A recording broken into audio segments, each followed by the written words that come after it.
You are now listening to Out of the Blank.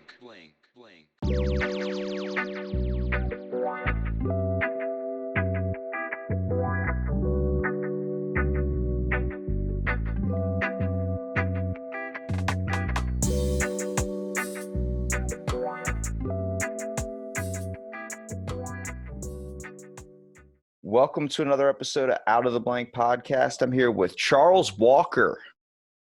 Hello, good to be here. Charles, did you know if I can actually take out some letters in your name and then add a couple other ones, I can make it Christopher Walken? Well, you just made me feel a lot happier about my name. I didn't even think of that. That's pretty cool, actually. You could do that with mine too, with Robbie Robertson. You can kind of take out some letters and add a couple others and make it Tobey Maguire or like Chris Pratt or, somebody famous. Yeah, that's cool. So tell me a little bit about yourself and what do you do professionally? Okay, so my name's Charles Walker. On social media, I do D&D stuff. Like I do videos. I mainly do memes. That's what I'm mainly known for. But professionally, I'm a construction worker and contract worker. How'd you get into construction work and being a contractor? I'm a dad, actually. I'm from a very blue collar family, so I just ended up working on dad's business once I was really physically able to. My dad's a really old fashioned guy. I was raised on a farm, and he had a construction business. So just I've always done stuff with my hands my entire life. Now you said on social media you are a D&D meme creator. What exactly do you mean? Are you just creating memes, or do you actually play D&D as well? Yeah, I actually do play D&D. I'm a huge fan of it. Just it went from I just made a joke every now and then with some friends to I ended up posting them on Instagram and ended up blowing up fairly quick. I think I got 1,000 followers toward the first month, and I was like, hey, might as well see how far this goes. You know what's funny is that this might seem like two completely different things, being a contractor, construction worker, and then also dealing with D&D, but it's like they actually are pretty similar when it comes to creating the map basis that is D&D. Like when you're creating your own game and fields and workarounds, you can bring experiences from your construction job into that as well, such as, if you have a bunch of characters like playing a dungeon master role, which is like a storyteller. So if you're being the storyteller, you just go, oh, there's a marble, and then you can give extreme detail from just your average working with that stuff, where you can actually play into the overall effect and ambiance of the game and make it a more entertaining experience. Right. Yeah. Like I remember it actually came up in a game last week, actually, where we were trying to defend this fort from this incoming horde of zombies. And oh, I have this idea. I want to get under the stairs and saw like some of the support under it to weaken it up to where if enough weight gets on it, it'll collapse. And people are like, can you do that? I'm like, I should if I could do it right. We just added that in there. Like, we're just going to use that for today. It sounds good. See, that's Yeah. what's I think really interesting about D&D. Like, how did you get started in just playing D&D in general? Like, I only remember from, when I was a kid, I had a D&D poster, but I've never actually played a game on it. I was always fascinated with types of folklore and mythological creatures. Right. For me, it was just an overall fascination. I've always had a really overactive imagination, and when I found out that D&D really is just this storytelling thing, because original goal of mine was to be an author, and it still kind of is. I just haven't been as active on it as I used to be.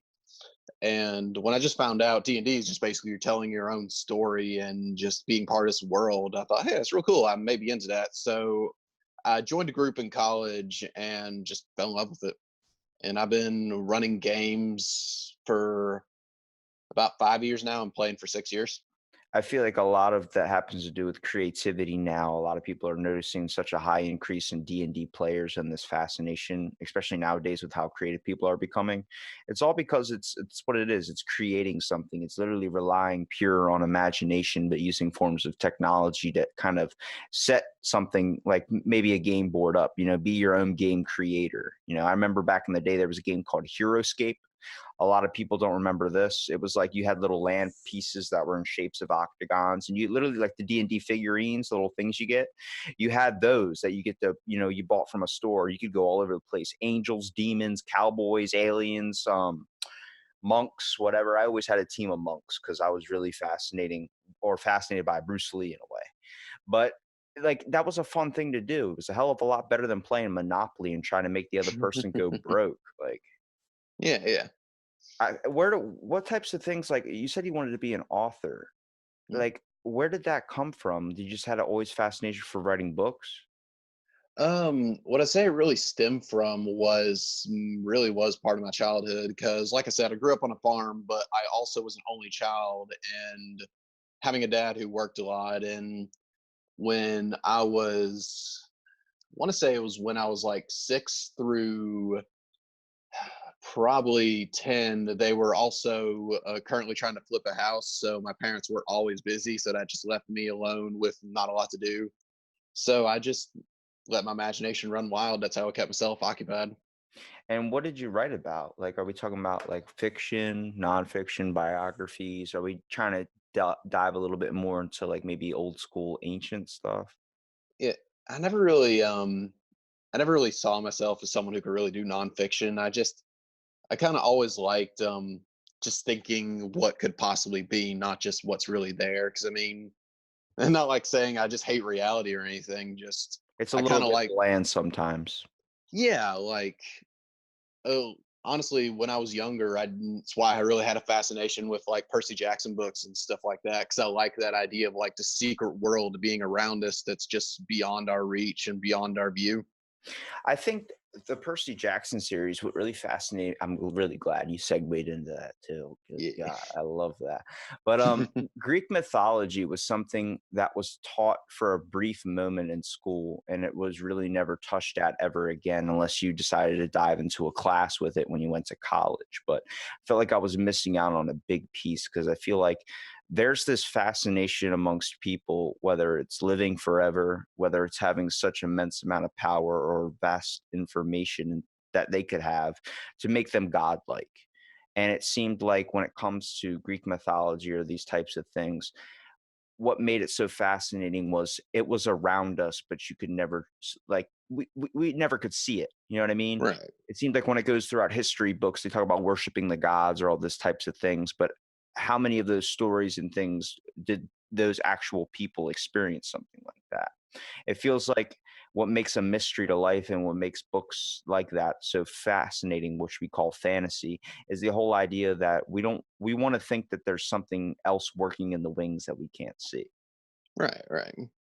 Yeah, it's just that fear of the unknown, and there's been different iterations of that through time. Like there's some of the more mythical stuff, like just simply like fairies and stuff, like in Irish folklore. Then then it ranges all the way to horror when you get to H.P. Lovecraft and stuff like that, about how like the world's just basically screwed because everything else is just way more powerful than this, and we're all literally nothing. It's just something that's always interests me. That idea of just how it can range between there's this beautiful mythical world around us, then there's this world around us just absolutely everything wants to kill us, and there's barely anything holding it back. It seems like there's always like something working or basically just saving the earth that we don't even get to notice. Like these people are never going to know that I actually risked my life to save all of them. They'll never know. Yeah, yeah. I feel like a lot what happens to deal with folklore and types of stuff. There's a lot of information on it, and it's so fascinating because like when you want to talk about like the types of species and the types of things, this is what makes it so alluring when it comes to Dungeons and Dragons. A lot of people are like, "Oh, you like Dungeons and Dragons? You probably love Game of Thrones." Don't even make that fucking connection. That is terrible. First of all, no, Game of Thrones, I've never seen an episode and I never want to. I have so many people are like, "Hey, why don't you sit down and watch an episode with me?" How about no? I'm good. It's not something I'm interested in. I like dragons. I love that whole concept. I love the fascination, especially like a lot of people talk about like one of their favorite Harry Potters would be like the Goblet of Fire, where they actually included them in there. You know what I mean? That's where I feel like a lot of people love the fantasy aspect too. A lot of people that read the Harry Potter books, a lot of people that saw the movies. That was like the introduction for these types of things too. Like then Percy Jackson, we got these things that have started coming out, creating this idea like what they had with demigods, where they were creating half man, half god or something. Like I was always fascinated with that. Like we had movies like Clash of the Titans and these types of things, but fantasy is a realm that is way misunderstood. People that a lot of people that are into like, I want facts, I want research, I want information I can actually use in my life. I'm like, this is still information and it's still beneficial to your life. There's folklore, these types of historic arts, like things like that in history, whether it might be fact or fiction, it's still in our history. It's still taught in historical classes as well. Mhm. I'll never forget when I wanted to say, I said, someone asked me, what did I want to be when I grow up? And I said, I want to be a Greek, Greek mythology or whatever. Something, I want to be a Greek Hmm. teacher, like teach Greek mythology. And someone's like, yeah, there's very, very small job openings for that because not a lot of people are interested in Greek mythology. I'm like, why not? Like, because it's not real. I'm like, it's fucking history. Like people Yeah. believed in this at one point. People were sacrificing other people in like for the Yeah. gods, like, you know? Yeah. I mean, yeah, that's an important part of history that whether for the good or worst, people need to see that there people are capable of this. Like one streaming Greek, but like stuff like Aztec and stuff like that, where there was like I can't remember what, but there was like an insane amount of human sacrifices a day. Because I remember seeing a documentary going into how they did it. Like literally, they figured out that just to kill that many people by ripping their hearts out, they had to like cut right under their Yeah. sternum, reach under and rip it out. Yeah. And I'm just like, people should know that there's people that freaking brutal in history. Dude, I've talked about this so many times in the podcast. If I could go back to my elementary school and steal all the books I used to read when I was a kid, the one books I found fascination with was on mythology and spiritual type books that were in a comic book drawing style. So they were teaching you about the Aztecs. They were teaching you all these things like Egyptian folklore, how people were created. I remember there was one myth about these people would be formed out of clay and this dragon would breathe and it wouldn't be fire, it would be dust or like really hot air, and it would come out and then it would form people. So you get to see like them walking through this like dust cloud, and next thing you know they're people. They would just start going onto the earth or whatever. And then there were types of ones like one with the Mayans where I pulled out a lot of information like, did you know the Mayans killed the winner of their soccer games they used to have? I remember that because yeah, I was in high school in 2012, and they because that was such a topical thing, they were showing like a lot of documentaries on Mayan civilization in a Spanish class I was in. I'll never forget my teacher's like, "What'd you pick up to read, Robbie?" And I'm like, "I got this book." And she's like, "Oh, let me see it." Looks down at it, sees that people are getting their heads chopped off and stuff. She's like, "Oh my God." I'm like, "Yeah, isn't it awesome? Like this dude just won a soccer game and people aren't hugging him. They're chopping his head clean off."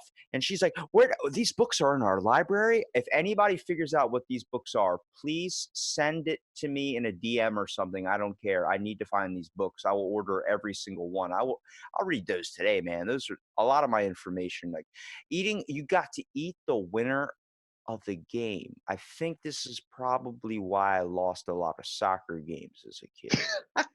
Yeah, and I mean, it also shows you just that zealotry that people had back then. That for them, that was a spiritual game, so that was an honor to get killed and win. Like, I guess end your life on a bang. That seems like the best way to put it. I'll keep my life and take that participation trophy. Yeah.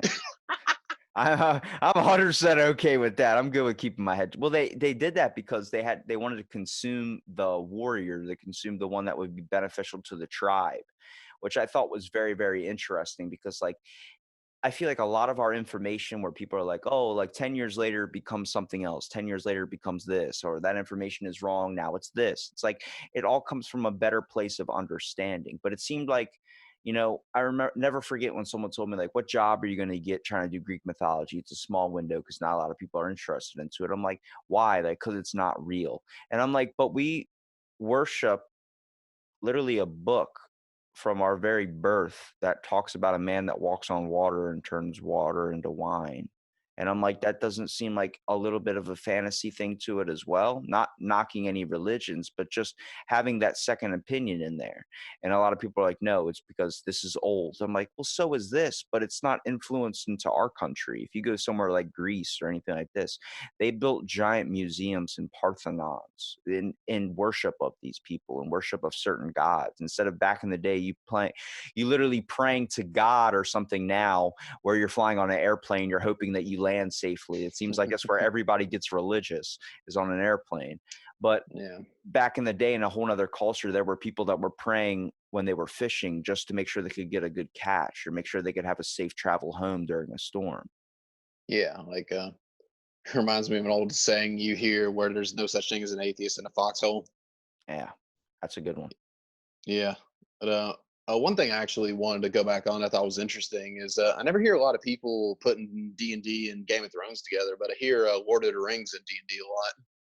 I feel like Lord of the Rings, a lot of people are like, "Oh, that's just Game of Thrones, right?" Like I've seen bits and No, pieces no. of Lord of the Rings, but I'm like, I don't think it's anything like that. That movie had a lot more impact than I think Game of Thrones did. I think Game of Thrones is like the cut down child version of what Lord of the Rings would ever be, if anything.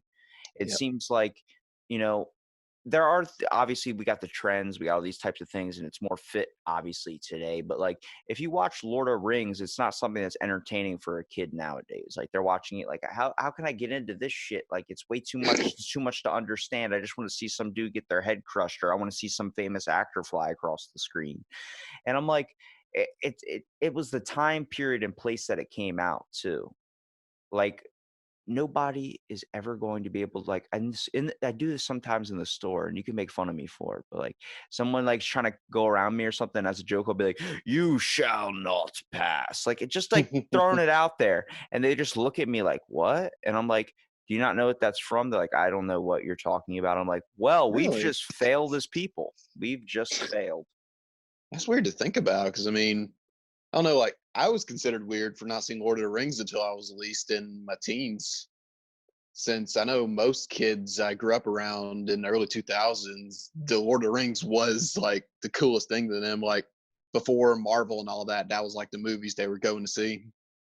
Well, you look like Christopher what's this, hold on, he played the Joker, he died, I forgot who it was. Heath Ledger. You look like Heath Ledger from A Knight's Tale.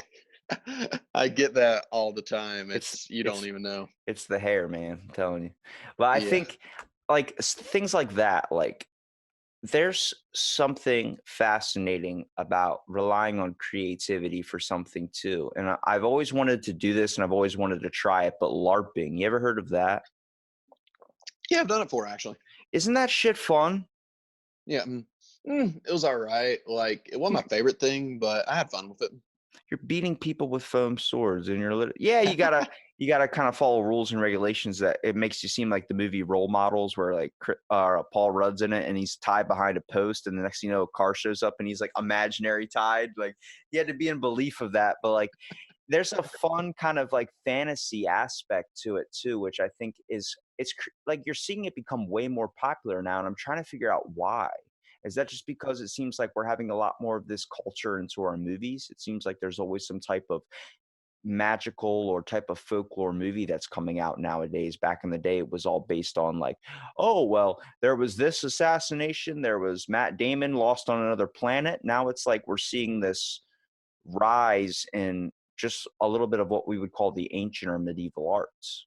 Right. Well, honestly, to me, I feel like there's a ton of creative people out there, but they never actually try anything or go into it. And I feel like in everyone, there's that little spark of just wanting to kind of be a kid again and just use your imagination, have fun, and just play pretend at times. And I feel like that's what D&D thrives off of. And just, I mean, I'm not even trying to rant. It's something that has annoyed me, but I'm honestly happy the way things are now. Where it went from like Marvel being that weird thing, Marvel and DC stuff like that being that weird thing that people be into. Now the movies instantly made it popular. Yeah, And like geek culture was like labeled as a thing. Like if you were the kid that collected comic books, you were weird. And now we're seeing a rise incline of people that are like, "Oh, I wear a superhero shirt." I'm like, "But do you know your superhero?" They're like, "What do you mean?" I'm like, "Do you know what you're wearing on your shirt right now?" Like, "Yeah, this is Captain America." I'm like, "But who is Captain America?" It's like Captain America's Chris Evans, man. It's Chris Evans. I'm like, "Man, you don't even know. You don't even know." yeah, yeah, I know some people don't like that, but honestly, I'm more fine with it because I mean, being in the South, I really don't have anything to talk about with most common people except for football and what was the other thing? The Office. Like that's all the people are in my little community are into right now. But with Marvel movies and stuff, I at least have that little bit of connection where someone's like, "Hey, you seen Avengers?" "Yeah, I seen Avengers," and it's just something to talk about and give it a little common ground. And I feel like that's why things like Game of Thrones and Walking Dead have taken off so well because now that it's becoming more normal, people are more comfortable actually giving stuff like this a chance and realizing, hey, this is fine. It's just something entertaining. That conversation thing too is it's a rocky one, and I always get like a question like, how do you talk to so many people and be able to like connect with so many people? I'm like, I just hate that bullshit conversation a lot of people always have. You know what I mean? When I mean like the bullshit conversation, it's like if you see some dude walk in with a Saints jersey or something, then every time you run into that person ever again, whether they're wearing a Saints jersey or not, you have to bring up, how about them Saints? It's like, dude, the season ended like a couple months ago. Like we're just talking about, oh, I think they're going to be good next year. I'm like, son of a bitch. Like, can we talk on a whole nother level? Like, is it possible for us to do to bring up something else? But it's like you come across that person that's like that's the only thing they connected over, and then you find out you actually like you can't connect with that person. I'm like, there's something Yeah. deeper in conversation. Let's not make it default.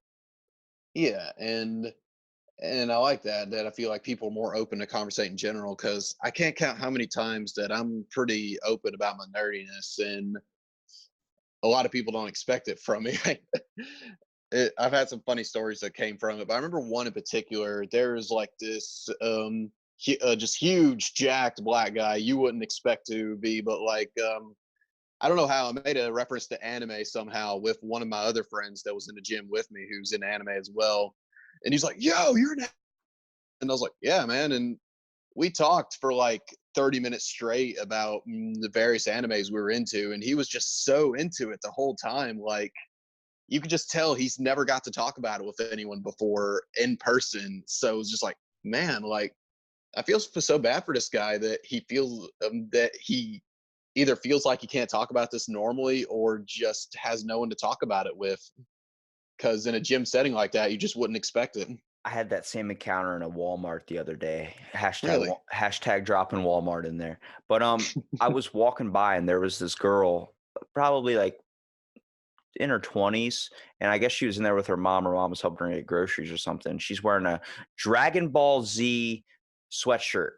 And I Hmm. walked by, I was like, nice sweatshirt. And she just looked at me like, what? Like I was like asking, I was saying something weird. I looked at her, I was like, "Oh, you don't know what that actually is. You just bought it off the Mm, store." It was like, "Oh, damn." It was like, but you used to come across people that would have like a Dragon Ball Z tattoo and they were truly about it. And you just walk up and be like, "Bro, nice tattoo." They look at you like, "What?" And you're like, "I know that's Kami House." And they're like, "Yes, you mm, got it." You know what I mean? Like that whole representation. It's like that, like finding someone or something that somebody has about them and then you calling it out and then be like, oh, you felt like you just unlocked a secret friend. You were like, holy shit, like this, we have a connection now. mm. Yeah, I get that. And I still talk to that guy every now and then. He's a really cool guy. And yeah, it's just, and I like that. I feel like the people are becoming more open with that because, I mean, originally, like, I know, like, in the South in particular, if I was talking about Dungeons and Dragons, I'd get people like, ain't that the devil's game? Okay, you're trying to summon the devil. They always relate it to a Ouija board. Oh, God, yeah, no. It's like, You don't oh, relate Monopoly to a Ouija board. Why would you relate this to a Ouija board? no, you got to relate monopoly to communism. That's basically the whole thing. You're trying to make your fucking parents broke to the point like they literally just ground you. Like, I own all your property, I win. They just look at you like you're grounded for 6 months. You're like, for a monopoly, like you didn't let me be the car. You made me pick the shoe. Yeah, but yeah, so I know some people have mixed feelings about that. I'm fine with it. The only time I think of that had a really, and every now and then I do deal with them people that they're just in it because it's cool now. Because there was a girl I went on a date with in college, and she claimed to be the biggest fan of Batman ever, and to the point where it was she was very vocal about it. Even had like her profile picture is her dressed in a Batman costume. Was she Um, actually interested into it, or was she trying to capture a uh, kind of a fake I'll persona? I'll get into that in a second. It's pretty funny. And I knew I was kind of taken aback by it at first, where she was a redhead and she was dressed in this Batman costume. I was like, "Oh shoot, you Barbara Gordon?" She's like, "Oh no, I'm Batman." I'm like, "Okay, you were that close, that Didn't close." didn't catch that reference, did you? Yeah, and it was my first date in college, so I guess I was just like trying to avoid the bad signs. And we went on a date, and um it was one of the most boring dates I ever been on in my life. And I remember I tried to take the subject of Batman, and it was around the time Dark Knight Rises came out. So I was trying to just keep that conversation going. I'm like, yeah, I mean, I liked Bane in the movie because I love Tom Hardy, but I didn't really like how they portrayed him. He didn't feel like it was in the comics at all. And for word, she said, "Oh, I don't like the comics. They're gay." And I'm like, Look, I try and tell people, like, if you have an interest, you have something that you like and truly like care about, wear it on your sleeve. Don't hide it, because you're gonna come across that one thing one day where you bump into someone in the store like myself that ran into someone that was wearing a Dragon Ball Z shirt, and then you mention something and they have no idea what you're talking about. Like, I just bought it because it looks cool. It's like shit, because you're gonna have a connection, much like how you went on that date and you thought, oh, that girl's into Batman. Oh, it's gonna be cool. We can talk about a little bit of Batman stuff. Like, that's interesting. Some a girl is into, Batman. Then you find out she really doesn't know anything really about it, and she's just kind of wearing it on like a sleeve because she thinks that's what's going to get her the most attention. It's like, if like I tell people straight up, like, I know a little bit about that. I know a little bit about this. I'm a fan of my favorite yeah, superhero is the Green Lantern. Have I read all the comic books? No. Have I read one or two? Yeah, I know a little bit about them. Educate me more if you want to. I think opening up that door and letting people know, like, you're not very knowledgeable of something as well. That opens up a whole new, like, understanding as well, because then they're going to walk you through it and try and increase your fascination more, rather than look at you like you're some fake phony or something. yeah. And I just and I feel like an extremist on the other side is bad when you have someone who, that meme that was a thing for a while of like, "Oh, you like this band? Name five of their songs."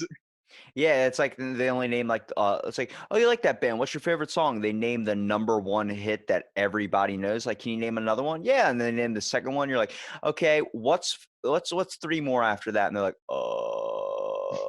I'll never forget. I had that with this girl.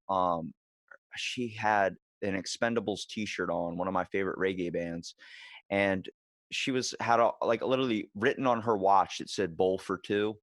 And I was like, "Oh yeah, that's their number one song." I was like, "Can you name another one?" They're like, "I really love Ganja Smuggling." I'm like, "Okay, can you name another one?" Then she couldn't, and I was like, "All right, this conversation, yeah, we're gonna have to Yeah, end it. We're gonna have to do something here." I'm like, I don't- like, I like, I just like people that have a fascination, but I really don't like the false perception of things too. Like, when it comes to D&D, like, I know nothing about the game. I've never played one game. Like, that whole understanding to it, but I'm willing to learn. I have a fascination with a lot of the folklore and stuff that it involves. I think it's like modern day kind of teaching in a way too, because you're playing the game, and not only are you learning about classes, specification, and certain races, whether they're created or not, they're it's a fascination aspect to it as well. Relying on creativity, where people used to go outside and play as Power Rangers, but more now turning into a board game also, and creating this type of fantasy in the room as well. I've seen things from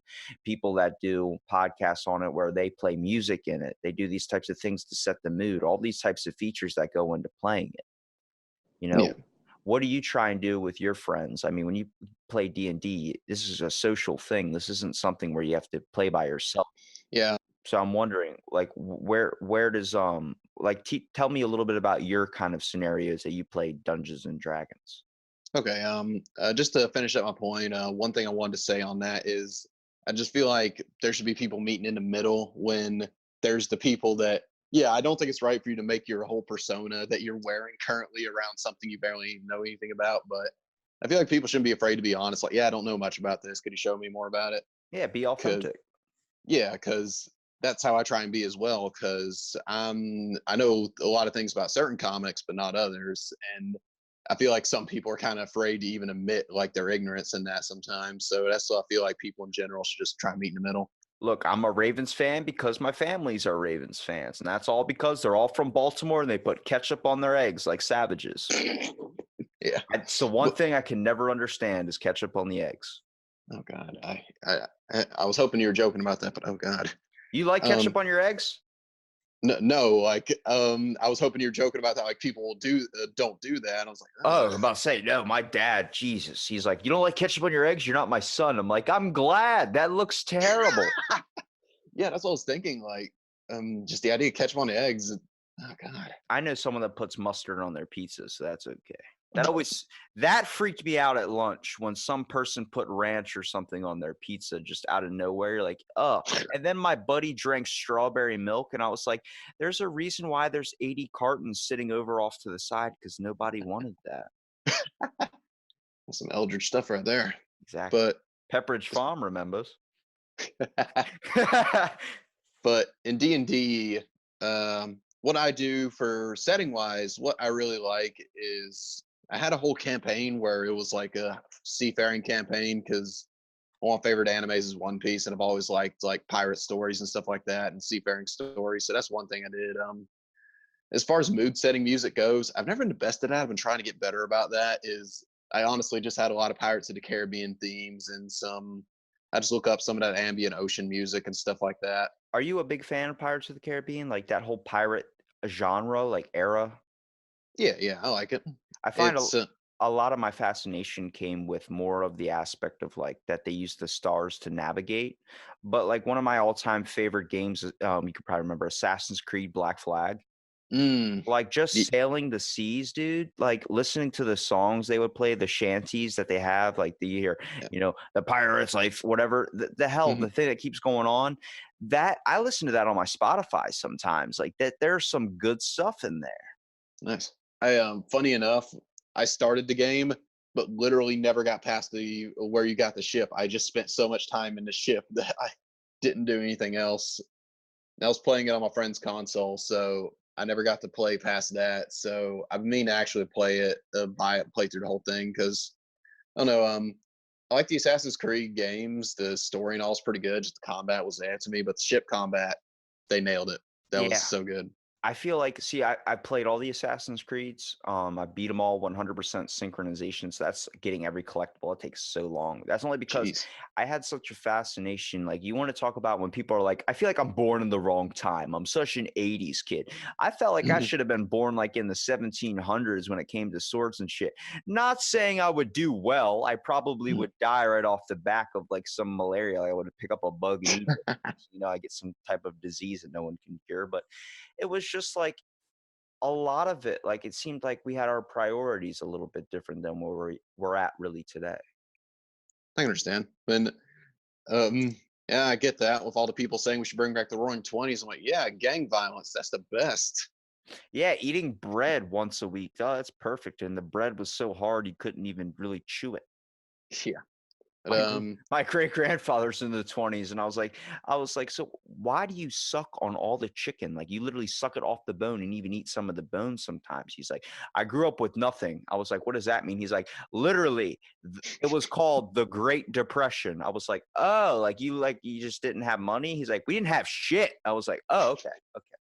yeah, like Roaring Twenties was not the best.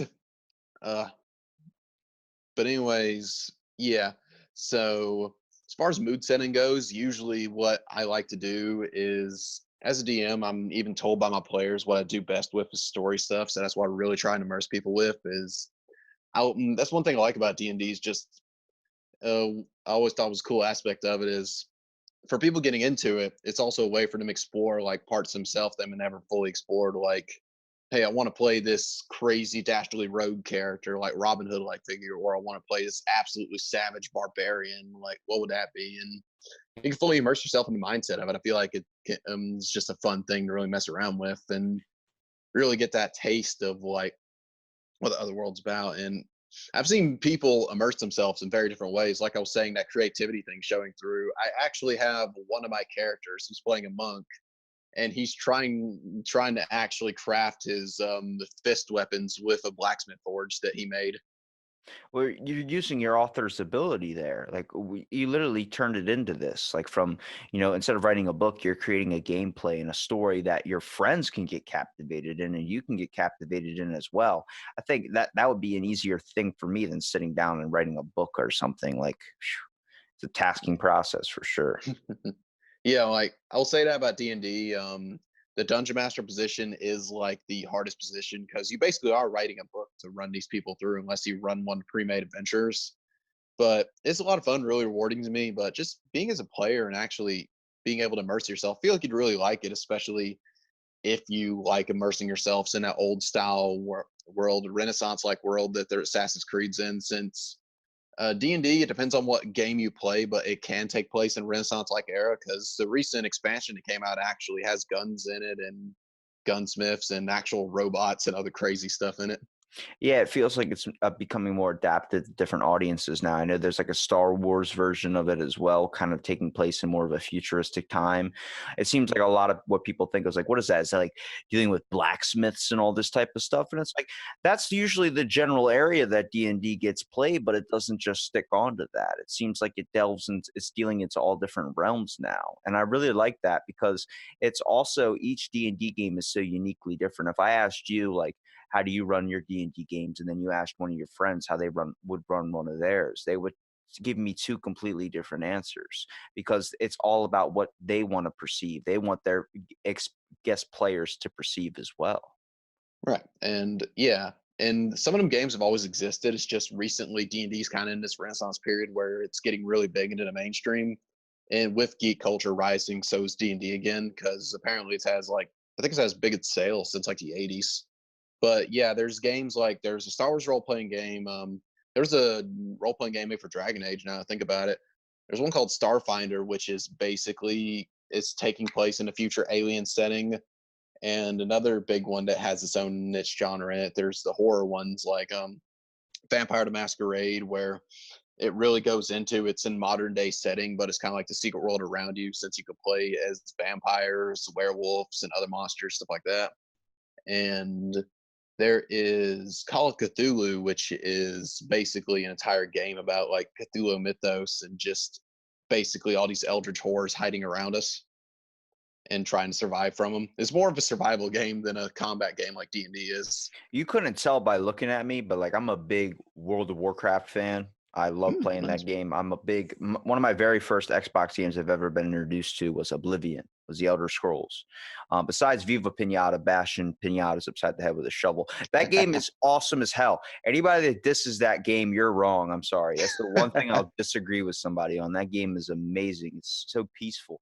But when it comes over to these type of mythological arts or whether this is where a lot of my fascination came from too, besides just a little intro class in school, like that whole sword fighting, these spell things, it helped me dive more into research of kind of learning what like witches are, warlocks are, Wiccans are, the whole arts in general that has been influenced throughout our history. It's just turned into a more modern day version in a funner, more creative way as well. But if you decide to do any of this research, I remember witches and all these types of things that you would come across in Skyrim or Oblivion or whatever made me do my own research into our history of where that even came from, the arts of mysticism, conjuration, and all these types of things that people are using today with like people talk about being psychics or mediums that read tarot cards or something. I've podcasted with the whole variety of them, and they talk Really? about like, oh, you probably don't know about the school of mysticism. I was like, let me tell you about the school of mysticism. I can tell you right now that I can summon a fucking light from my hand and that whole thing from a video game, but that whole art, conjuration, all that. You start saying off this type of stuff like, how do you know about this? Like, how do you know the arts of witchcraft? I'm like, yeah, because it's formed into a version of a video game now. It's now teaching people. We want to talk about storytelling. This is all that it's turned into. Yeah, yeah. Yeah, and also what he said about wouldn't know about looking at you. I do my best these days not to judge anyone by looks because it's really getting to the point where anyone can be into it. I mean, being a nerd or into stuff like that, it really isn't being a nerd anymore. It's just being into some stuff, and it isn't based on race, whether you work out, whether you're not, whether you're living in your mom's basement, or whether you're like some crazy big actor or something like that. It's just what people are into, and some people are, some people aren't. Well, we Like, can't we can't create these labels on people anymore. I don't think no, it's not really fair. We're living in a see, I've talked about this before, and I'm pretty sure you can probably relate being a fitness guy as well. yeah, We are constantly as people judging others. We're constantly looking at appearance, what a person has, what a person, does, what a person acts and do all these types of things where we're making these judges now that are just quick thoughts into our head. Even you're like, oh, I don't judge people. I'm like, that brief thought pops into your head. I'm a fitness freak because I came from a point in my life where I was bullied really bad for being overweight. I've had a six pack for 7 years. You know how long it's taken me and how hard it is to try and manage that every single day. It's not I've fun. tried before. Yeah, Yeah, it's not fun. But I come from a place where if I look at myself in the mirror, judging myself. Like, remember when this happened? Remember when people made fun of you like this? I'm like, let's stop doing these labels and start looking at people as people again. Let's start, yeah, and we look towards celebrities as our role models. And I think, no, we should look towards who we want to look towards, such as like with anime, with conventions and Comic Cons. That's the whole rationalization. They have better role models than Kanye West or Kim Kardashian. yeah, and I honestly even felt bad about that when that guy like said that, when he even had that moment of skepticism, like, "Oh, you're into anime," and he's like, "Yeah," and we talked about it for a while, and kind of Jim, he was so cool. Like every time I've talked to him, I've had a good conversation with him, and that just kind of made me feel bad. Like, man, I hate it when people do this to me. I can't believe I nearly did it to this guy. Because yeah, that was and it's part of the reason I did get into the part I'm in, and I try and be really active with my fan base and just talk to them and try and help them. Because when I was a new player, I actually had a pretty ridiculous encounter with a D&D podcast, and it was at a con I was at, and I will say, like you said, I'm a fitness guy, and I'm like 6'3", blonde. I am even told by my audience I look like a stereotypical Chad who plays D&D. You look like And somebody that would shove somebody into a locker for sure. and yeah, uh, there was a D&D podcast table, and this was like a year into me playing, and I hadn't got to talk to many people like that because growing up on a farm, I was never the most internet savvy, so I didn't know about a lot of forums and places you could talk to people about it. So I'm like, oh shoot, someone I could talk about D&D with. That's awesome. And to clarify, also on top of everything I just mentioned, I was also in a shirtless cosplay. So so yeah, I definitely looked even more like a jock than normal. And I just walked up to him like, "Hey, our D&D podcast." He's like, "Oh yeah," and he's like, "So D&D is this game where we all get together and play." I'm like, "No, no, I know D&D. I'm a DM myself." I'm like, "Okay, we do something called homebrew," and Yeah, just they kept it. they give you that fucking test too, that like, oh yeah, you sure you know probably a tiny bit of what you've seen on like television, but let me show you what it's really about. You're like, oh no, no, no, I'm way past you, bro. I know all of this shit. Yeah, I was just sitting there like, "Oh my god, they're freaking mansplaining me." It took it literally into the form of the pacer test where you had to prove yourself. That's what it is when someone does that. They're testing you at that point. You're like, no, no, no. Don't judge me on my looks. Judge me on my knowledge. And you roll that 20-sided die or 12-sided die or whatever, and you fucking throw that down. They're like, whoa, this guy I knows a just lot more. I just pull out my backpack, pull out my wizard robe, and absolutely destroy all of them. See, you can relate this to the example when you walk into school and like, oh, you're a fan of Yu-Gi-Oh? Dude just pulls out a deck out of his bag. You're like, you ready to duel? You're like, oh shit, this guy knows. I underestimated somebody. I should do that at next con I go to because I have a dual disc. I'll never forget when some kids brought in dual discs into school and they just started playing.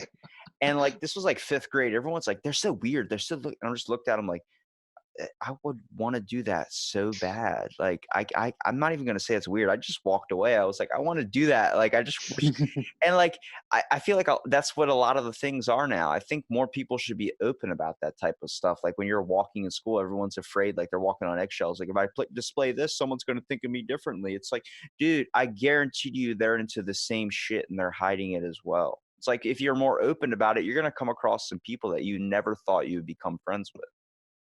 Yeah, and yeah, I've had that happen as well. Like, and it's another thing I think you'd like about D&D is the conversation piece of it. Like, I recently started playing with someone who's been my neighbor since I was in 5th grade, and me and him are super close now. Like, we already got along pretty good, but now like we hang out every weekend and stuff like that.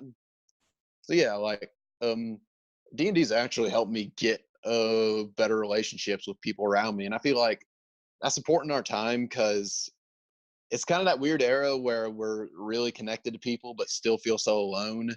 We're And very we're living in what I think I've talked about it before about false connectivity. We're just yeah, relying in social media. Like, yeah, we're talking me and you are. We probably never would have encountered in our whoa, somebody's alarm or hot pockets are done. Hot pockets are done. oh son of a gun. Is that your fire alarm that just went off? Yeah, I'm on a in a hotel right now. Are they testing the alarm? Yeah, they are. I'm keeping this recording, dude. Oh crap, no, I'm so sorry. No, I'm not editing this out. This is priceless. I can encounter this every day at my hotel, dude. Like, all right, we have one section in our hotel where somebody cooks, like, it only has an oven. It's this one room on every floor. It's whatever 09. So if you're on 309, 409, 509, it's just that suite. They have an oven. And every time someone cooks bacon, our fire alarm goes off. And everyone's like, That oh, sucks. elevators are shut down. What are we doing? Where are you going? I'm just sitting there playing Dragon City on my phone. I'm like, I'm not going anywhere because it's some person cooking bacon. I've done it too many times. If the building's on, and then watch one time there's an actual fire. I'm like, then Yeah, I was about to say, watch the one time you just walk outside, every floor above yours on fire. It's like, well, crap. I'll die because you know what? I every time you get down the stairwell, I'm always on like the 8th or ninth floor, and I have to walk all the way down. I get outside, like, oh, it's just some person cooking bacon. I'm like, nope, not happening again. Not happening again. Oh, that's great. Yeah, I completely forgot about that. It said it either go off on today, tomorrow, or the next day, and I just assumed, oh, there's no way it'll happen today when I'm recording my first ever podcast. It's all good, dude. It's funny. It's Yeah, funny. crazy. I work since I work at this hotel. We had our water shut off recently, and they were like, it's either going to be this day, or that day. The water's going to be shut off all day. So I'm stripping these rooms, and I'm like, all right, I have to go to the bathroom. So instead of walking downstairs, I'm just going to go in this one. So I thought it was going to be a pee, and it wasn't. I went to Mm. the bathroom and I went to flush, and the water didn't flush, and the water was cut off all day. So I had this thing basically marinating in this toilet until the housekeeper got down to it. She was about a room away. I was like, this is her next room. If I don't get this toilet to flush, this is going to be a huge problem. And I was like, okay. So I went downstairs, grabbed a bucket of water, dude. I went up there with a bucket of water. She's like, what are you doing? I'm like, I'll be right back. Just walked right into the room that she was like working next to. She looks over. I just dump it right behind the toilet without her knowing, flushed it. I was like, all done. We're good. And walked out. I'm glad you knew to do that because that would, oh man, that poor woman. It took me a while to come to that conclusion. Thank God I had like 2 hours before she got there to be able to figure it out. I was grabbing like one bottle of water, dump it back there. I was like, oh, it's not enough. Got to go. And I had to keep doing it. I kept doing 1, 2, 3. And I had to keep walking downstairs and getting stuff. So she just kept seeing me going in and out of this room. She's like, what the fuck is he doing? That's great. So I tell you, Uh, got to get yourself out of a jam sometimes. yeah. You'll find how resourceful you are when you're in a moment like that. It's all about, I think, quick thinking too, man. I'm telling you. When you're on your toes, that's where I sparkle the most. Oh yeah. Which another good thing for D&D to segue back into the original non-fire alarm related conversation. But yeah, I remember watching your podcast with all D20. So I think about his name was Christopher, wasn't it? That was Joseph. Joey. Where'd I get Christopher from? Anyways, Because your name's Christopher. Shoot. My bad. So anyways, yeah. So you haven't tried D&D yet? I still gotta try it, dude. I've podcasted with a few D&D people now, and there's people coming up that I'm gonna be releasing with some D&D stuff, and there's it's all a fascination too with this because I feel like it is like a lot of what D&D podcasters, a lot of them don't ever want to do another person's podcast only because they feel like somebody's going to attack them. And I just tell them like, hey man, I'm open to knowing more about it. I know very few things about this. And from what I've uncovered from the people that play it, it seems like it relies a lot on creativity. It always seems like a hell of a time when people play it. Out of curiosity, what would they attack them about? Like, I think people have these things when you're trying to get a conversation one on one. I experience a lot of people like, I'm not, I don't know. Is this like, do you have a certain direction, a certain topic you want to bring up? And people just feel like it's going to be an attack. Like someone's always looking to, put someone on display or bring someone into a debate or an argument. I'm like, let's just have a conversation and see where it unfolds. You might have a fire alarm go off in the middle of your podcast. yeah, and I mean, shoot, and we've only talked about D&D maybe half of this, if that. And it's been a great conversation so far, dude. I'm not telling Yeah, you, man. There's a thing about it that's not too hard. If you want to talk about connectivity, just having people connect again just through conversation, an hour, whatever, as long as it takes. I mean, you've taken an hour out of your day today to be able to sit and talk with me. That's more than I can ask. And that's I always tell people, like when people are like, I can't because I have this, I have this, I have this. I'm like, you live a life. I can't blame you for doing so, but you did something for me, and I appreciate that because I enjoyed the conversation, man. I mean, it doesn't take much for people to connect just with the simplest thing of just having an hour conversation. yeah. I mean, we sat down. We're just like, yeah, we're both into Greek mythology, and yeah, we've just gone from there. I mean, it ain't hard to connect with people. I mean, it's just one of the things where I feel like if people actually sat down and talked, like they'd learn there's a lot more in common with each other. I mean, some people just don't click, and that's fine. There's plenty of other people out there for you to connect with, and they got plenty of other people they can connect with. I think it's about taking the time to figure that stuff out too. Obviously, you're not going to connect with everyone, but if you take the time to, no one can say you never tried. Now, I'm trying to bring back basically a trend with connectivity, and hopefully it sticks. I feel like with every person I talk to, I feel like you end up feeling energized a little bit afterwards, or you at least had some stupid thought that I said that came across. You're like, what? You know. But like I said, dude, I appreciate you taking the time to do the podcast. I know we had some mishaps before trying to get it scheduled down and everything, and I'm glad that we can get this done, dude. Yeah, yeah, it was a lot of fun. Yeah, I'm glad after 2 weeks of trying, we finally got it set down and done. I want to give you here a minute at the end though to promote your content too, like the stuff with your D&D page on Instagram and everything, so where people can find your awesome content, dude. Okay, appreciate it. Yeah, so I'm Charles Walker. I go by Fallenmonk D20 online, and I do memes on Instagram. That's what I'm most known for. They're pretty funny. People enjoy them, I guess. And what I'm really put my actual passion and focus on is my YouTube channel, and that one's also Fallenmonk D20. That one to make little sketch comedy videos and D&D information videos. So you're listening to this, you're into D&D or want to get know more about it, or just hear some really stupid builds I came up with that will frustrate the people around you, yeah, I got some videos on that.